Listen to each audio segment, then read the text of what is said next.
Hi everyone, today we're going to look at the thorny subject of stopcocks. These little horrors, they're such a pain, aren't they? You know, where are they always fitted? Well, usually 9 times out of 10 back of a kitchen sink unit. When you open the door, what do you get? Well, if yours is similar to ours, I'm sure it is, a load of stuff, and the stopcock is right at the back of the cupboard. Sometimes they're in a little hole where it's been drilled out and the handle is the only thing that's showing. And when you've got to turn the water off, what's the other thing that happens? That's if you can get down there to do it. If you're a bit elderly and infirm, then even that's an impossibility. But when you get down there, you find the thing is solid. You can't move it because it hasn't been moved for a long time and it's seized up. You know, you just find the thing has gone rigid, you know. And it's a right pain, isn't it? And what else can happen? You manage to get the water off, you do the job, whatever it is that's gone wrong, and you turn it on, and what happens, you get a leak coming from the stopcock. Now, these are not uncommon problems, and I've got videos on how to free a stopcock if it is really jammed up. Okay, I'll give you the link for that. And also, I've got a video on the thing leaking out of the gland, because it always does, and I've got a video on that if you need to see how to repair it if that happens to you once you turned it back on. Okay, but that in mind, the humble stopcock is a real antiquated piece of necessary machinery, isn't it? We've got to have one in our house. We must be able to get the water off, but these problems are ones that are always coming up. So is there a way around it? I mean, it would be nice if you just had a simple switch to turn it off. I got called to my dad's only a month or so ago. He had a leak. He lived 40 miles away. Time I got there, the water had come through the ceiling, and the damage was done basically. And he couldn't get down to turn the water off. He was too elderly and infirm. So I looked around and I thought, you know, there must be something out there, and sure enough, there is. So what have we got out there that would make all these things go away, make life a lot easier? Well, I'll show you.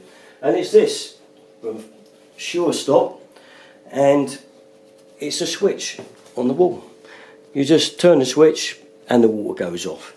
Now, these were out a little while back, but they were electrified and they had to be electrically operated.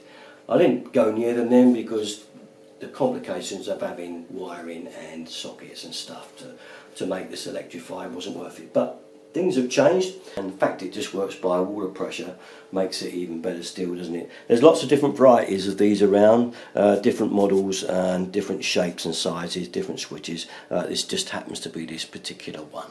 And this is the switch. So imagine if you could just have a switch on the wall and that turns your water off just by clicking that switch up and down. Wouldn't that make life a lot easier for you, everybody, even relatives? And the good thing as well is that you can actually zone off areas. So if you've got an outside tap, you know, and you wanted to shut it down for the winter, and again you've got to find and get to a stopcock to do it. If you could just click that off, wouldn't it be nice? The water's off. So it's got a multitude of uses. It's connected by this tube, which is quite long, so you get quite a long piece of distance, and you can actually buy extension pieces. But you can see how long that is. It's pretty long. It will reach from, you know, a good distance. I will just measure it out for you. So I've measured the lid out for you. It's just under 4 meters long, which gives you quite a long range to put this switch wherever you like, really. That's nice and accessible. Now what I'm going to do today is show you how to fit this. I'm going to fit it in my system here at home. So I think it's very useful. This is the body of the thing. Now when you fit it, you get explicit instructions on how much pipe to cut out, etc. It really is a simple little job. It's push fits, so there's no nuts to do up and cones and olives. Once it's in, it's in. It's best to put it in above your existing stopcock, so you still do have your main stopcock. That's got to be there. Don't replace your main stopcock with this. Okay, just add it as an extra item. You still got your main stopcock there, just in case. You never know. Okay, so basically now this thing I'm going to fit in my cupboard. I'm going to clear it all out in a minute. I've got a little electrical socket up here for my washing machine and stuff. And for me, I'd rather like to have it somewhere there, just so that I've got to open a cupboard and click the switch. But if you want it on the wall, you know, you can have it up there. But you know, I'm not keen on having it up on the wall. It's still quite a big switch. But if it's for you, you put it wherever you like.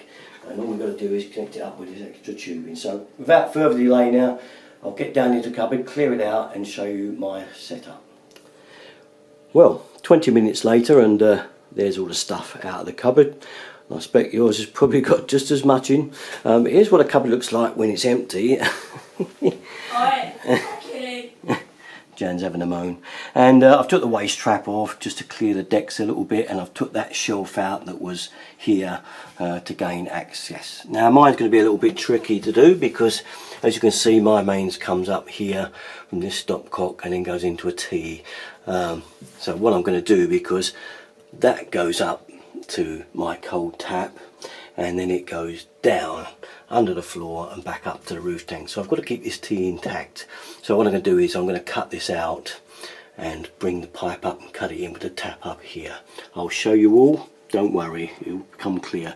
Yours is probably going to be a lot easier than this because a lot of times it's just a stopcock here and a straight piece of pipe and you just need to cut the pipe and put the thing in. So usually it's a lot easier, but mine's a little bit trickier, so there we are. It's okay, I can do it.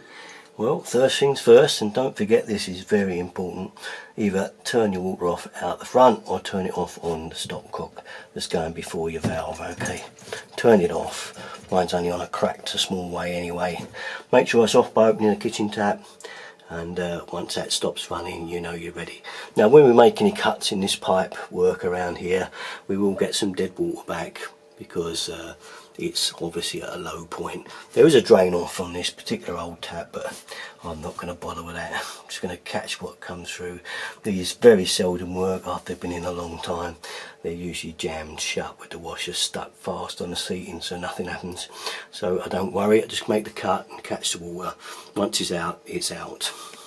I've undone my stopcock nut at the top here because I'm going to take that bit out, and I'm just about to put the tube cutter through the pipe at the top here, which you just keep twisting, it will go through the pipe.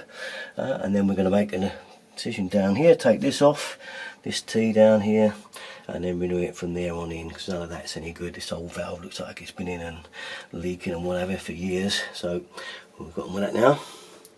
There we are, just to show you, I've cut through the bottom there now, cut through the top, and taking the top off the stopcock there, so we can now take that out. We're going to need to use this nut on the end of here because that's a very old type of stopcock. I'm going to leave it there though because it's still okay, it works fine, and it's very rare to see one with the old drain off valve. I know it doesn't work, but it's kind of like a antique, reminds me of my old days back in the 60s of plumbing. Keeping it anyway. Okay, so now we'll press on. Now then, as you can see, I've put a coupling on there now. I'm going to use the old nut off this stopcock. I like my old-fashioned favourite, and I've cut the T-piece up here. Put that on. I'm going to put a piece of pipe now between there, and then on his piece is going to be our valve. It's going to go back into that T-piece up there. I'm just using compression fittings, but you can of course use push fits if it's easier for you. So there we have our piece of pipe installed with our T-piece on top. Remember, this is just for me in this particular situation. Normally, as I say, you just have a line going up and it will tee off everywhere, and you'll have enough room to get your valve in, which is a lot easier than what I've got to do here. But I'm just showing you this particular setup just so for reference really. Okay, before fitting the valve now, which is the next job, do take a note of the direction arrows on it. It has got in there.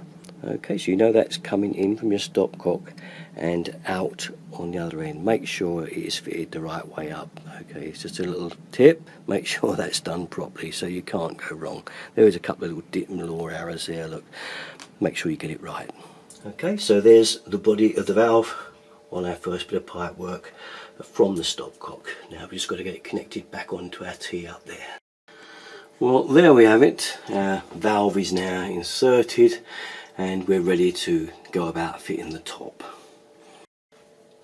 And one last thing before we put the top on is the cutout of pipe that you need to cut out when you're just cutting out an upright. You will get the size given in the diagram with fitting this thing, the amount to cut out. Right, they're all different because there's a few different models out there, so just consult your diagram that you got with it if you're not sure. Okay.